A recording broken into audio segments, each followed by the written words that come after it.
Praise the lord. హల్లెలూయా. దేవునికి మహిమ కలుగునుగాక. క్రీస్తునందు నా ప్రియమైన దేవుని బిడ్డలని మీ అందరికీ ఉదయకాలపు శుభములు తెలియచేస్తున్నాను. మన ప్రభు అయిన దేవుడు ఇంతవరకు ఆయన మనల్ని కాపాడి ఈ యొక్క అద్భుతమైనటువంటి కాపుదల సంరక్షణ నేటి వరకు అనుగ్రహించి ఆయన మనల్ని నడిపిస్తూ వస్తున్నారు. దేవునికి స్తోత్రం. హల్లెలూయా. నా ప్రియమైనటువంటి దేవుని బిడ్డలారా, ఉదయకాలం ముందు దేవుని యొక్క వాక్య భాగంలో నుండి మనం కొన్ని మాటలు ధ్యానించుకుందాం. సో ఈరోజు లోకమంతా లోక సంబంధమైన ప్రేమను గురించి ధ్యానిస్తున్నారు. మనమైతే మన దేవుని ప్రేమను గురించి మనం ధ్యానింపబద్ధులమై ఉన్నాం.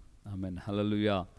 సో దేవుని యొక్క ప్రేమ, ఆ ప్రేమను గురించిన విషయాలు కొన్ని మనం ధ్యానించుకుందాం. మాటల్లో చెప్పలేని ప్రేమ. సో ఇది చాలా డిఫరెంట్గా ఉంటుంది. మాటల్లో చెప్పలేని ప్రేమ దేవుని ప్రేమ. మనుషులైతే ఈ యొక్క ప్రేమలు భిన్నమైన రీతిలో వాళ్ళు వ్యక్తపరుచుకుంటూ ఉంటారు.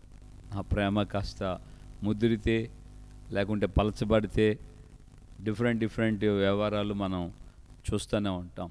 ఎన్నో వింటున్నాం, ఎన్నో చూసాం కూడా. ఇప్పటికీ ఎన్ని జరిగినా, ఎన్ని విషయాలు ఎంతమంది చెప్తున్నా కొంతమందికి బోధపడటం లేదు. జీవితాలు చేతులు కాలిన తర్వాత ఆకులు పట్టుకుంటే ఏం ఉపయోగం? కొంతమంది బ్రతుకులు పాడైపోయిన తర్వాత లబోదిబో అంటారు, అంతవరకు అర్థం కాదు. సో మాటల్లో వర్ణించలేని ప్రేమను గురించి మనం గమనిస్తే దేవుని ప్రేమ, దేవుని యొక్క ఆ ప్రేమ, మానవుని పట్ల దేవునికి ఉన్న ప్రేమను ఆయన ఎలా వ్యక్తపరిచాడు, ఎలా వ్యక్తపరుస్తున్నాడు.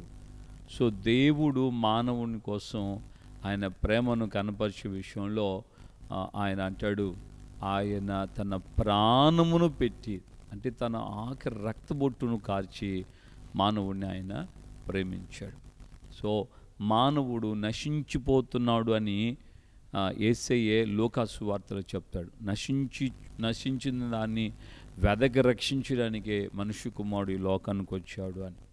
సో నశించిపోతున్న వ్యక్తిని వెదకి రక్షించే నిమిత్తమై యేసయ్య తన ప్రాణాన్ని పెట్టాడు. తన ప్రాణాన్ని ఏమాత్రం ఆయన తన ప్రాణం అంటూ తన ప్రాణాన్ని తాను ప్రేమించుకోలేదు. మనందరి కోసం ఆయన తన ప్రాణాన్ని త్యాగం చేశాడు.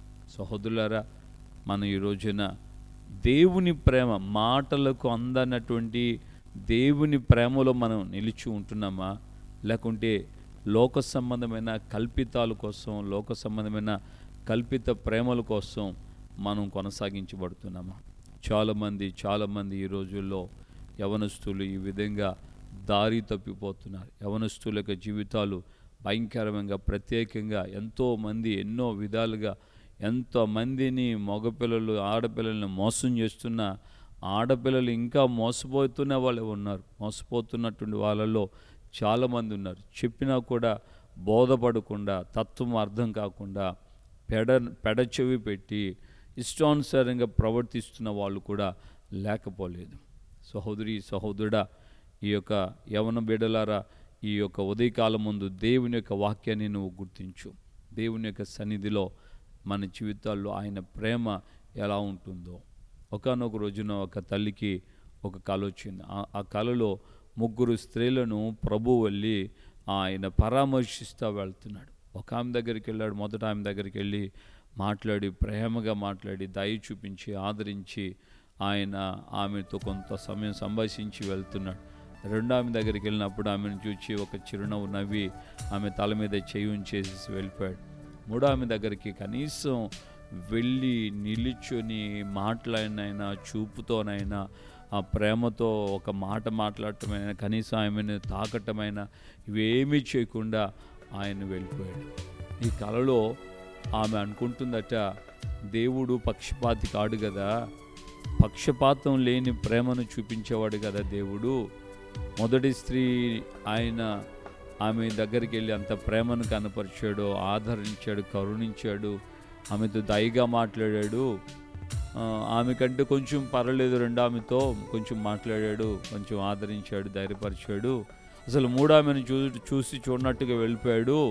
ఆమె ఎంతో ఘోరమైన కార్యాలు చేసిందో, ఎంతగా ఆమె జీవితం ద్వారా దేవునికి అవమానం లేకుంటే వేదన దుఃఖం కలుగు చేసిందో అన్నట్లుగా ఆమె కలలో ఆయన గురించి ఆ విధమైన అభిప్రాయం కలిగి ఉంటున్నప్పుడు ఆయన అన్నాడట, ఆ కలగనిన స్త్రీ దగ్గరికి కల్లో వచ్చి ఆయన అన్నాడట, నువ్వు నన్ను ఎంత తప్పుగా అర్థం చేసుకుంటున్నావు. కానే కాదమ్మా, మొదటి స్త్రీకి ఆమె జీవితంలో ప్రతిరోజు నా ప్రేమ ఆమెకు అవసరం. ప్రతిరోజు ఆమె నా ద్వారా ఆ ఆదరణ, కరుణ ఆమె కావాలి. కనుక ఆమె ఆ స్టేజ్లో ఉంది కాబట్టి నేను ఆమె దగ్గరికి వెళ్ళి ఆమెను కరుణిస్తా, మాట్లాడితే ప్రేమ చూపిస్తా వెళ్తున్నాను. రెండో ఆమె దగ్గరికి అయితే కొంచెం ఆమె నా మీద విశ్వాసం కలిగి ఉంది, కొంచెం నమ్మకం కలిగి ఉంది, నా జీవితాన్ని ప్రభు నడిపిస్తాడని కొంచెం నేను ఆమెకు గైడెన్స్ చేసి కొంచెం ఆదరిస్తే చాలు, ఆమె నా పట్ల ఉన్నటువంటి విశ్వాసాన్ని కలిగి ముందుకు సాగించబడుతుంది. ఇలాగ మూడో ఆమెను గమనిస్తే ఆమె నా విషయంలో నేను ఆమెను చూడకపోయినా, ఆమెతో మాట్లాడకపోయినా, ఆమె నేను పరామర్శించకపోయినా, ఎట్టి పరిస్థితుల్లో నేనెంత మౌనంగా ఎంత సైలెంట్గా ఉన్నా సరే ఆమె నా పట్ల కలిగి ఉన్నటువంటి విశ్వాసం, ఆమెకు నా పట్ల ఉన్నటువంటి ఆ వైరాగ్యం, ఆసక్తి, తన ప్రాణము పోతున్నా సరే ఎట్టి పరిస్థితుల్లో ఆమె నన్ను వెనక తీయదు, నన్ను విడిచిపెట్టి వెళ్ళిపోదు. ఆమెను గురించి నేను కలిగి ఉన్న అభిప్రాయము, అలాగే కొన్ని సందర్భాల్లో ఆమెకు వేదన దుఃఖం కలుగుతున్నప్పటికీ కూడా ఆమె వెనుక తీసి పోయేటువంటి మనస్తత్వం కాదు. దేవుడు నాతో మాట్లాడలేదు, దేవుడు నాకు ఏ విధమైన ప్రత్యుత్తరం ఇవ్వలేదు అని దేవుని మీద కోపగించే తత్వం కూడా కాదు ఆమెదు. కనుక ఆమెను నేను అలాగా, ఎందుకంటే నేను ఆమెను ఏ విధంగా నడిపిస్తున్నానో, దేని కొరకు ఆమెను సిద్ధపరుస్తున్నానో, ఏ విషయంలో నేను ఆమెను ఆ మార్గాల గుండా, ఆ ఆవేదనల గుండా, కష్టాల గుండా, శ్రమల గుండా నేను నడిపిస్తున్నప్పటికీ కూడా ఆమె గుర్తించింది, నా ప్రభు నన్ను మోక్షంలోకి, మహిమలోకి నన్ను తీసుకుని వెళ్ళడానికే ఆయన ఈ విధంగా నన్ను సిద్ధపరుస్తున్నాడన్న విషయం ఆమె గుర్తెరిగింది. కనుకనే నా పట్ల ఆమె ఏ మాత్రం కూడా అధైర్యపడదు. సో అలాంటి విధంగా కొన్ని సందర్భంలో ఆయన ప్రేమ మాటలకు అందని రీతిలో ఆ ప్రేమను కనపరుస్తూ ఉంటాడు. ఎందుకంటే ఆయన మనల్ని ఆ మార్గాల గుండా నడిపిస్తూ మనల్ని మహిమలోకి అంటే మన లెవెల్స్ చూడండి, దేవుని ప్రేమలో మన లెవెల్స్, మన జీవితపు అనుభవాలు. మొదట ఆమె చంటిబిడ్డతో సమానం, రెండో ఆమె కొంచెం ఎదుగుతున్న బిడ్డలతో సమానం, మూడో ఆమెను గమనిస్తే ఆమె ఒక పరిపక్వత క్రీస్తు యొక్క ప్రేమలో నుండి ఏదైనా నన్ను ఎడబాపగలదన్న దైవజనుడైనటువంటి పౌలు వలె ఆమె జీవితం ప్రభు ఎడల ఉంది కనుక ఆ కలలో ఆమె విషయంలో దేవుడు ఏమీ మాట్లాడకుండా మౌనంగా వెళ్ళిపోతుంది. ఒకవేళ నీవు ఈ రోజున ఏ స్థితిలో ఉన్నావో ఆలోచించు. క్రీస్తు ప్రేమ విషయంలో నీ జీవితపు ఏ అనుభవంలో ఉన్నావు? ప్రతిరోజు చంటి బిడ్డ తన తల్లి కొరకు ఏడుస్తున్నట్లుగా దేవుడు నాతో మాట్లాడాలి, దేవుని ప్రేమలో ఉండాలి, దేవుని నన్ను సంరక్షించాలి, దేవుని హస్తం నాకు తోడుగా ఉండాలి, ఈ విషయాలతోనే ఆ యొక్క చంటి బిడ్డ తల్లి ఒడిలో ఉన్నంత కాలం వెచ్చగా ఉంటుంది, మౌనంగా ఉంటుంది, సంతోషంగా నిద్రపోతూ ఉంటుంది.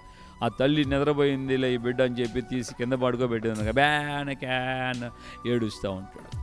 అది ఏడుపులో వచ్చేస్తుంటాయి. ఎందుకని తల్లి ఒడిలో నుంచి పక్కకు వెళ్ళగానే ఆ వెచ్చదనం పోయింది కాబట్టి ఎమ్మటి అక్కడ ఉన్నటువంటి ఆ ప్రభావం ఆ బిడ్డకు స్పర్శకు వచ్చి ఏడవటం ప్రారంభిస్తాడు. ఇంకొంచెం ఎదుగుదలలో ఉన్న వ్యక్తికి అయితే కొంచెం పర్లేదు, అయినా కొంచెం అప్పుడప్పుడు దేవుడు పలకరించాలి, తల్లి నాతో ఉండాలి, తండ్రి నాతో ఉండాలి అన్నట్లుగా, అటెన్షన్ నా మీద కొంతకాలం ఉంచాలి అన్నట్లుగా. కానీ మూడవ వ్యక్తిని గమనిస్తే పరిపూర్ణత, పరిపక్వత, ఏదైనా సరే, ఏమున్నా సరే, ఏమీ లేకపోయినా సరే క్రీస్తు నాతో ఉన్నాడు, క్రీస్తు నన్ను నడిపిస్తున్న మార్గాలు, నేను వెళ్ళే మార్గం, దావీదు యోబు అన్నాడు కదా, నేను వెళ్ళే మార్గం నా విమోచకునికి, నా దేవునికి తెలియను అని.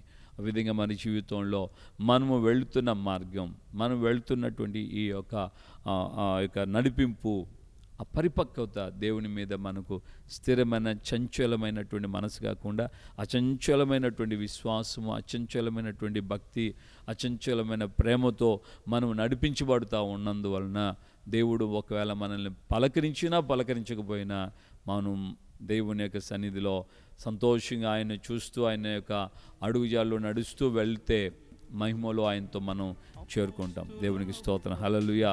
ఆయన ఉన్న చోట మనం ఉండేటట్లుగా ఆ లెవెల్లోకి మనల్ని ఆయన నడిపిస్తాడు. దేవునికి మహిమ కలుగును గాక.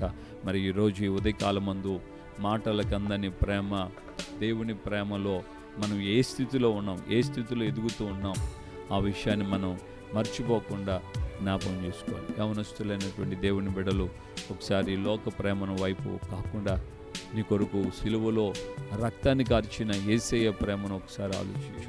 యేసయ్య నీ కొరకు ఎంతగా ప్రేమ కనపరిచాడు, ఎంతగా నీ కొరకు ఆయన రక్తాన్ని కార్చాడు, ఎంతగా నీ కోసం ఆయన పరిశుద్ధమైనటువంటి యవన కాలపు జీవితాన్ని త్యాగం చేశాడు. నిలువెల్లా ఆయన దేహం అంతా చిల్చబడి ఆయన విధంగా భయంకరంగా మన కొరకు తన ప్రాణాన్ని త్యాగం చేశాడు. అంత గొప్ప ప్రేమ ఈ లోకంలో ఎవరూ చూపించలేరు. కనుక దేవుని ప్రేమను విడిచిపోయేటువంటి భ్రష్ట హృదయము, విశ్వాసము లేని దుష్ట హృదయము అని దైవజనుడి హెబ్రీ గ్రంథకర్త ఆయన హెచ్చరిస్తున్నాడు. జూముగల దేవుని విడిచిపోయినటువంటి విశ్వాసం లేని భ్రష్ట హృదయము వీళ్ళు ఎవరి దగ్గర ఉందేమో అని చూచుకోండి అని హెచ్చరించాడు.